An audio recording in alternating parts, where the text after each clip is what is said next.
Bonjour à tous, bienvenue sur Investir en crypto, j'espère que vous allez bien. Dans cette vidéo, on va parler du Bitcoin et puis je vais vous donner un petit peu mon scénario de ce que je vois très sincèrement à partir de ce soir et puis aussi dans les jours à venir puisque il y a vraiment une corrélation entre ce qui va se passer avec les produits dérivés, notamment l'expiration des options, on a aussi les contrats futurs et puis les ordres d'achat et de vente qui ont été créés, il y a beaucoup de paramètres que je vais vous montrer qui sont très intéressants, qui nous permettront de prédire éventuellement les directions du Bitcoin. De toute façon, je vous ferai un scénario à ce propos, je vous partagerai mon avis à ce sujet. Donc pour ceux qui ne me connaissent pas, moi c'est Rémi, ici on apprend à investir dans les crypto-monnaies et devenir rentable sur ce marché. Donc là, on va commencer avec le Bitcoin. Au moment où je vous tourne cette vidéo, il est 19h16 et puis le Bitcoin est à 40 800 $. Donc, je vous avais expliqué ce matin pour ceux qui ont regardé la vidéo que mon scénario pour le Bitcoin serait que dès ce soir, on réalise une petite montée jusqu'aux 41 700 $ pour ensuite dump jusqu'aux 39 000 $. Alors, pourquoi je vous ai partagé ce scénario ? La raison est plutôt simple, c'est que à partir de ce soir, on a l'expiration des options, soit le 18 mars avec 17 200 positions sur le Bitcoin, max pain price aux 39 000 $.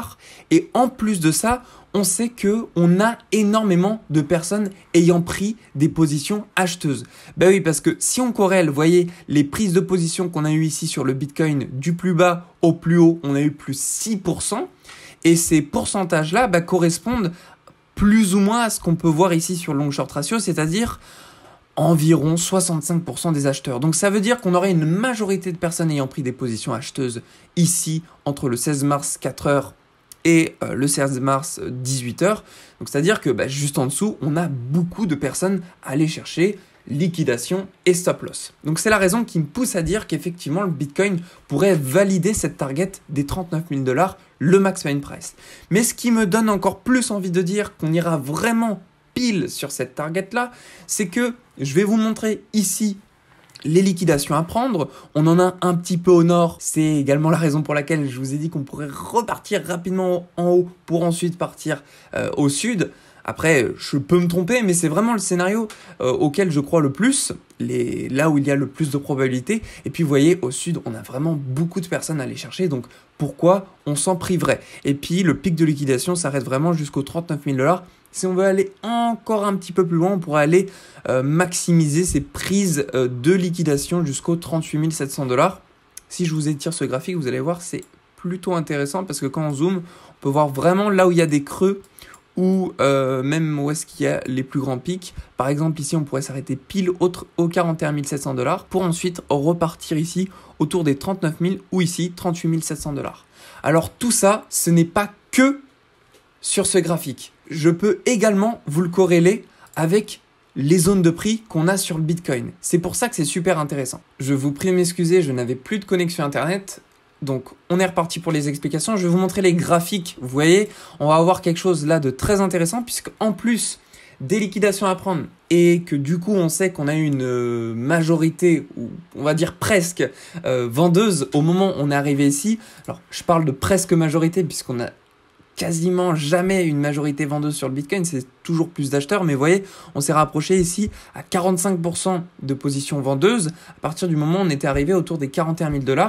Et donc, on peut ajouter les liquidations qu'on a pu voir tout à l'heure, plus le fait qu'ici, on a une zone, vous voyez, en rouge, zone de prix qui est très importante. Elle a été utilisée et stoppée net ici en tant que résistance, utilisée dans le passé en tant que support, et puis je pourrais remonter encore. Vous voyez ici, ça a vraiment été très pertinent.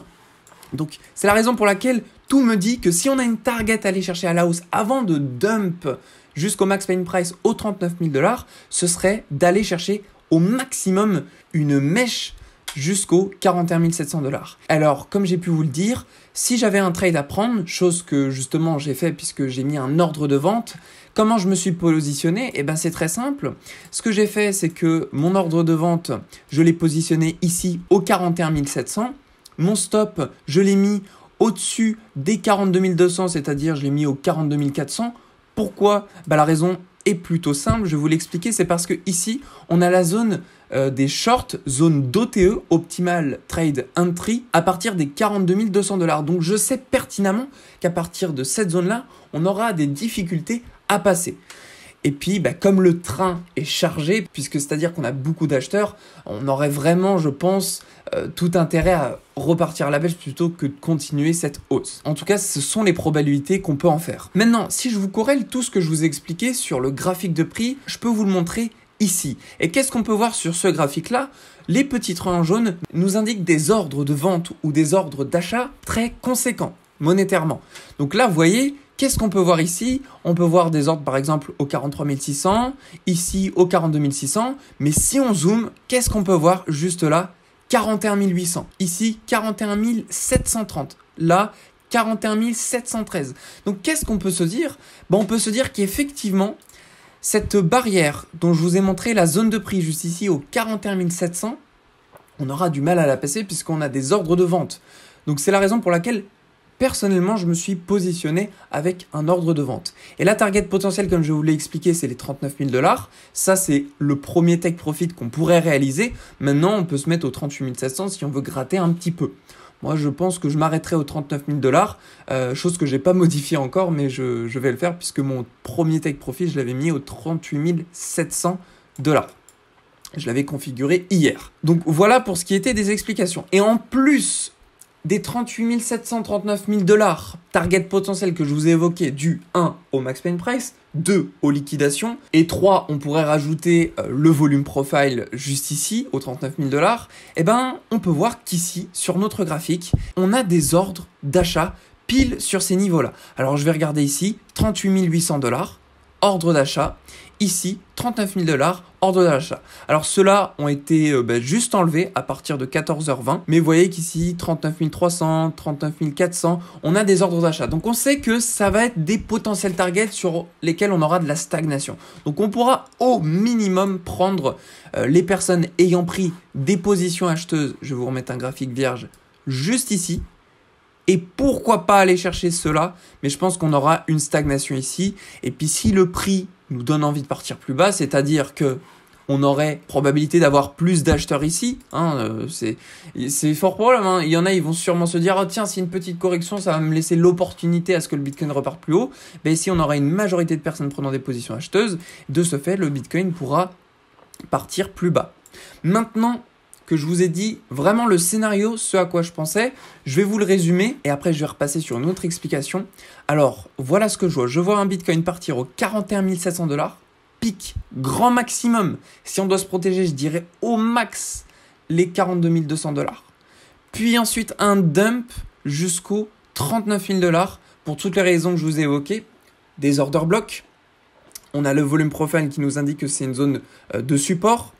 On a également les liquidités, donc les zones où il y a beaucoup de liquidations à prendre, ça s'arrête sur un creux pile aux 39 000 $, même aux 38 700 si on veut pousser un peu plus loin. Et puis, je ne sais plus si je vous ai dit le max pain price.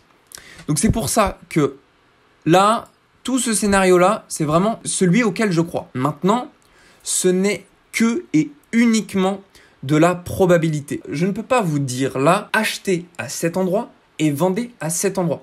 C'est ce que je vais faire.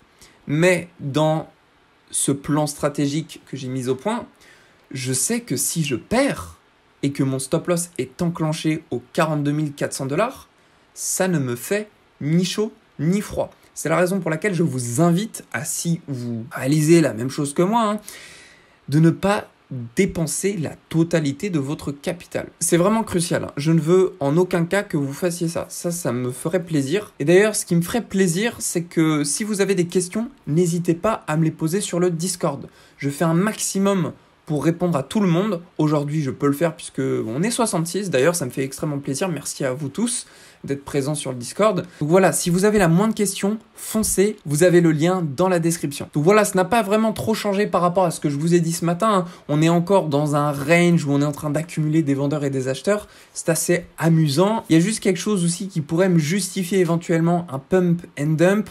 C'est, vous voyez, ici, cette augmentation au niveau du funding rate. Et qu'est-ce qui s'est passé lorsque on avait eu ça dans le passé? Par exemple, ici, on a eu un pump and dump. C'est-à-dire qu'on était passé du positif assez élevé à directement, on est revenu, alors pas dans le négatif, mais quasiment proche de zéro. Ici, on a vécu la même situation, un funding rate assez extrême dans le positif. Ensuite, on est reparti directement à la baisse et on a été chercher du funding rate négatif. Et là, c'est plus ou moins ce qu'on est en train de revivre. Donc voilà ce à quoi je m'attends. Maintenant, on verra si toutes les probabilités seront de notre côté ou pas. Maintenant, je vais vous dire pourquoi je pense que le Bitcoin n'ira pas chercher plus loin que les 39 000 $ comme j'ai pu l'évoquer. La raison, je vais vous la dire, vous allez comprendre très rapidement. Ici, on peut voir qu'on a un grand pic de liquidation à prendre. Ok, ça c'est ce que je pense qu'on fera. Maintenant, je sais aussi que on a énormément de personnes à les liquider au sud. Donc ça, c'est un fait. Mais, qu'est-ce qu'on a en plus de ce produit dérivé, le contrat futur? Qu'est-ce qu'on a en plus de ça? On a les options. Et qu'est-ce que nous indiquent les options pour le 25 mars? Elles nous indiquent que le max pain price, c'est-à-dire l'endroit où on pourrait faire perdre le maximum de personnes, ça se situe aux 42 000 $. C'est la raison pour laquelle il y a de très fortes probabilités à ce que le prix, une fois arrivé autour de la zone des 39 000 $, comme ce que je crois, il y aurait de fortes probabilités qu'à ce que jusqu'au 25 mars, on n'aille pas plus bas pour faire en sorte de se rapprocher de la target des 42 000 $. Oui, parce que si, admettons, à partir du 20 mars, on est déjà rendu aux 30 000 $, comprenez bien que le max pain price aux 42 000 $ du 25 mars, lui, ne bougera presque pas. Donc, il y a de cette forte probabilité à ce qu'on n'aille pas en dessous des 39 000, grand max 38 700. Bon, après, je ne vais pas non plus tergiverser sur les targets précises. Ça peut fluctuer, peut-être ça arrivera aux 37 000 $. Mais pour le moment, au moment où je vous fais cette vidéo, je sais que les 38 700, ce serait pour moi l'une des dernières targets à aller chercher pour aujourd'hui. Puis qu'est-ce qu'on peut voir pour ce 25 mars? On a des milliards qui sont en jeu, des milliards de dollars. Donc moi, c'est ça qui me réconforte à l'idée que le Bitcoin, il se rapprochera vraiment des 42 000 $. Quitte à être aux 40 000 ou 44 000, vraiment. Mais tout proche de 42 000, ça, c'est une quasi-certitude, selon moi, en tout cas. Voilà pour cette vidéo, j'espère qu'elle vous a plu, qu'elle a pu vous apporter un maximum d'informations qui vous permettront de prendre les bonnes décisions sur vos trades en cours ou non. Et puis par la même occasion, je vous invite, si vous souhaitez faire du trading, à vous inscrire sur la plateforme Bybit. Vous avez un bonus de 1 000 $. Et puis également, si vous souhaitez avoir 25 $ à l'inscription sur crypto.com, foncez. Comme ça, vous aurez direct gratuitement 25 $. En tout cas, pour moi, c'était un plaisir d'avoir fait cette vidéo. Je vous souhaite à tous une très belle journée. Prenez soin de vous et on se retrouve dans la prochaine vidéo.